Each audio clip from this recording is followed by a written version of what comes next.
వాగ్బలం ప్రేక్షకులకు నమస్కారం. మనకి ఆగస్టు నెలలో మిథున రాశి వారికి గోచారం ఏ విధంగా ఉందని ఆలోచించినట్లయితే, గ్రహస్ఫుటం మిథునంలో గురుడు, అలాగే 20వ తారీఖు దాకా మిథునంలో ఉండేటువంటి శుక్రుడు కర్కాటకంలోకి 20వ తారీఖు దాటిన తర్వాత 20వ తారీఖు రాత్రి 1:19 ప్రవేశిస్తాడు.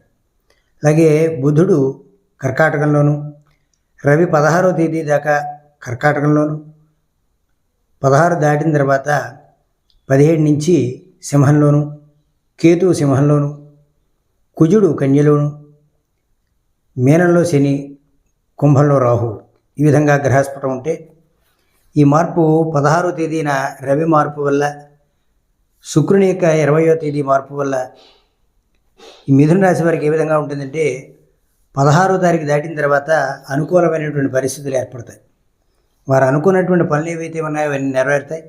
ప్రభుత్వం ద్వారా వచ్చేటువంటి పత్రాలు ఏవైతే ఉన్నాయో అవన్నీ కూడా మీకు అనుకూలమైనటువంటి స్థితిలో ఏర్పడతాయి. వాటిని మీరు చేతికి అందుకునేటువంటి పరిస్థితి. కాంట్రాక్టర్లకు రావాల్సినటువంటి డబ్బులు ఏవైతే ఉన్నాయో అవి సులభంగా మళ్ళీ మీ చేతికి 16 తర్వాత అందేటువంటి పరిస్థితి.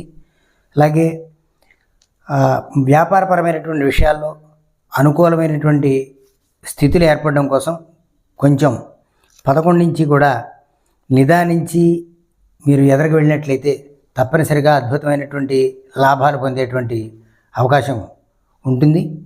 అయితే నెలాఖరికి కొంచెం ఇబ్బంది పడేటువంటి 28, 29 తారీఖుల్లో వ్యాపారపరమైనటువంటి విషయాల్లో లావాదేవీల్లో మీరు తెలియకుండానే పొరపాటుగా ఎవరికో కొంత ఎక్కువ ఇవ్వడం అనేటువంటి ఇలాంటివి ఏవో జరిగేటువంటి అవకాశం ఉంటుంది.